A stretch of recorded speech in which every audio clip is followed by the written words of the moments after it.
Oi, meu nome é Jorge Cruz e eu sou professor de matemática. E hoje a aula é de exercícios sobre matrizes, né? Nós estamos aí acompanhando uma playlistzinha de matrizes e hoje é dia da gente fazer alguns exercícios. Já deve ter no mínimo aí umas 4 aulas que devem estar divididas em uns 12 vídeos e hoje os 3 vídeos, parte 1, parte 2 e parte 3, serão vídeos de exercício. Se você é meu aluno, né? Se você é meu aluno, nós estamos usando o livro didático, que é esse aqui, ó, tá? Se você é meu aluno e está no segundo ano, nós estamos usando esse livro didático, certo? Contato Matemática. Se não, o enunciado da questão está aqui, você pode dar uma pausa no vídeo, resolver e depois voltar para conferir. Desculpem aí os galos no fundo, no áudio de fundo aí, mas é assim mesmo. Bora continuar aqui e vamos fazer nosso exercício. Finge aí que você está numa fazenda. Bora lá. Então, a primeira questão. Isso está na página 48, certo, pessoal? Página 48, primeira questão. Escreva a ordem de cada matriz. O que é a ordem, né? O que é a ordem? A ordem é o número de linhas e o número de colunas que a matriz apresenta. E tem que ser justamente nessa sequência, viu? Linha e coluna. Aí a gente vai representar ela aqui embaixo, com um xizinho entre o número de linhas e o número de colunas. Por exemplo, na matriz A, da letra A, nós temos uma matriz que tem 2 linhas e 2 colunas. A gente vai representar da seguinte forma: 2, aí um xizinho, 2.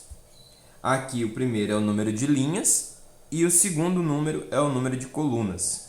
E a gente lê da seguinte forma: 2 por 2. Quando a matriz tiver o número de linhas igual ao número de colunas, ela tem um nome específico. É uma matriz quadrada. Aí, se a gente disser matriz quadrada, a gente não precisa dizer o número de linhas e o número de colunas. A gente vai dizer só um número, porque o número de linhas e o número de colunas serão iguais. Então, não há necessidade de repetir os dois, certo? Então, a gente diz só matriz quadrada de ordem 2, por exemplo. Vamos continuar. Então, essa aqui é a letra A, matriz de ordem 2 por 2, beleza. Vamos para a letra B. Ela tem 1, 2, 3, 4, 5 linhas e 3 colunas. É bem rápido. Uma linha, 4 colunas. 2 linhas, 4 colunas. Tranquilo, né? Pronto. Essas são as ordens das matrizes aí, respectivamente A, B, C e D. Segunda questão. Na matriz A, aí nós temos uma matriz que tem 1, 2, 3 linhas, 1, 2, 3, 4, 5 colunas. Então ela é uma matriz só se ela não está pedindo, né? A questão não pede para a gente dizer a ordem. Mas se caso você queira saber e identificar a ordem dela, nós temos aqui uma matriz de ordem 3 por 5. Aí ele pergunta qual é o valor do elemento, né? Qual o elemento? Na letra A ele quer o elemento A11. Lemos A11, certo? A11, não é A11, viu? Não é A11, é A11. A13, A31, A24. Não venha chegar aqui com A24, A31, não existe isso. A gente lê a linha e a coluna separadamente. Então, nesse caso aqui, nós estamos precisando, né? Precisamos descobrir o valor do elemento A1. Quem é o elemento A1? É o elemento da matriz A que está na primeira linha e na primeira coluna. Primeira linha, primeira coluna. Lembre-se, quando a gente estiver falando sobre matrizes, a linha sempre vai vir primeiro do que a coluna, certo? Então, nós dizemos A1, elemento na primeira linha, primeira coluna. Quem é que está na primeira linha e primeira coluna? O 0. Então, aqui é 0. Letra B. A13, primeira linha, terceira coluna. Então, é o 5,7. certo? A31, terceira linha, primeira coluna. Terceira linha, primeira coluna. É o π. Sabe o que é o π? O π é a divisão do comprimento de uma circunferência pelo seu diâmetro, pelo diâmetro dessa mesma circunferência. Qualquer circunferência que você pegue, calcula o comprimento dela, né? Pega uma cordinha e bota na borda da circunferência. Depois você pega essa medida e divide pela medida do diâmetro, que é a corda que passa pelo centro da circunferência. Quando você faz essa divisão, toda vez vai dar π, que é um número aí infinito, né? Ele é irracional e não tem fim na quantidade de casas decimais, né? Então ele é 3,14, 15, 29 e por aí vai. Só que geralmente a gente usa a aproximação de 3,14. Continuando. Nós estamos procurando agora o elemento A24. É o elemento que está na segunda linha e na quarta coluna. Segunda linha, quarta coluna. É a raiz de 7. Pronto, tranquilo. Escreva, vamos para a quinta. Escreva as matrizes. Primeira, a matriz A. A matriz A é uma matriz de ordem 2 por 2, com os elementos A e J, tal que os elementos são formados por essa lei de formação, I menos J, ou seja, número da linha menos o número da coluna. Vamos fazer isso. Primeiro a gente tem que escrever a matriz de forma genérica, né? Então A é igual. Vamos aí colocar os elementos. A11 é o elemento que está na primeira linha, primeira coluna. A21, segunda linha, primeira coluna. A12, primeira linha, segunda coluna. E A22, segunda linha, segunda coluna. Certo?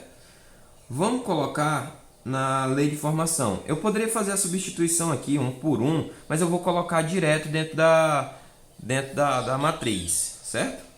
Então, nós teremos número da linha menos número da coluna. 1 menos 1 para o primeiro elemento. Número da linha menos número da coluna. 1 menos 2. Número da linha menos número da coluna. Estou me baseando por essa ordem aqui. Ó. Linha, coluna. Então, linha 2, coluna 1. Linha 2 menos coluna 1. Linha 2, coluna 2. Estou colocando na lei de formação, certo? Quem não sabe o que é uma lei de formação, volta lá no início. Eu vou aprender como é que faz deixar o link aqui no vídeo, que é para você aprender aí melhor, né? Voltar lá para dar uma revisada rapidão e ver o que é uma matriz genérica, o que é uma lei de formação, essa questão das substituições aí. Então, vamos finalizar. A matriz A, ela é 1 menos 1, 0. 1 menos 2, menos 1. 2 menos 1, 1. 2 menos 2, 0. Pronto, essa é a matriz A. Vamos para a letra C. Eu pulei a letra D, a letra B e a letra D, porque são simples, né? A gente quer um pouquinho mais de dificuldade, ainda mais que o vídeo aqui tem que ser um pouco curto. Senão ia ficar muito longo e eu até usar mais de uma folha. Então, bora lá. Letra C. Na letra C, nós temos uma matriz de ordem 1 por 4, ou seja, ela é uma matriz linha, ela só tem uma linha e 4 colunas. Então, ela tem 4 elementos. Tal que essa lei de formação ela é um pouco mais complexa. Nós precisamos montar os elementos no formato cosseno de π sobre 3 vezes j, se o j for par, e seno de π sobre 2 vezes j, se o j for ímpar. Bom dia para você também, Galo. Bora lá. Então, nós temos aqui uma matriz C, que ela é uma matriz linha. Então, é C11, C12, C13 e C14. Certo? Então, se o J for par, ou seja, se a coluna for par, nós seguiremos esse formato. Se a coluna for ímpar, nós seguiremos esse formatozinho aqui, certo? Então, bora lá. Aqui, A coluna 1 é ímpar ou é par? É ímpar, né, professor? 1 é ímpar. Pronto. Então, nós teremos que seguir essa formação, seno π sobre 2 vezes j. Então, nós teríamos aqui o seguinte. C igual. Então, o primeiro elemento é o seno de π sobre 2 vezes o j, que é 1. Certo? O próximo elemento, a coluna dele é par. Então, ela está nesse formato aqui. Então, é o cosseno de π sobre 3 vezes 2. Ok? Continuando. Seno, já que é ímpar, né? É o seno de π sobre 2 vezes 3. E, para finalizar aqui, o cosseno de π sobre 3 vezes 4. Então, nós teremos C igual seno de π sobre 2, cosseno de 2π sobre 3, seno de 3π sobre 2 e cosseno de 4π sobre 3. Esse cosseno de 4π sobre 3 eu posso reduzir ele, viu?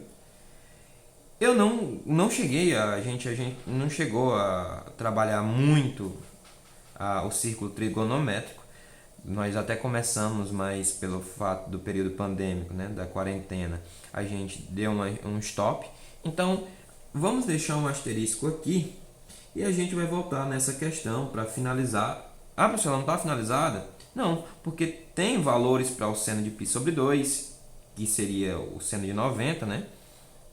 Que é 1. Tem valor para o cosseno de 2π sobre 3, que é, se eu não me engano, 270. Aliás, minto. Não é 270. Vamos substituir aqui, né? Só para não dar uma olhada. Então, dá 2 vezes 180 dividido para 3, 60. Então, 2 vezes 60, 120. Ó, é o 120. Então, é o cosseno de 120.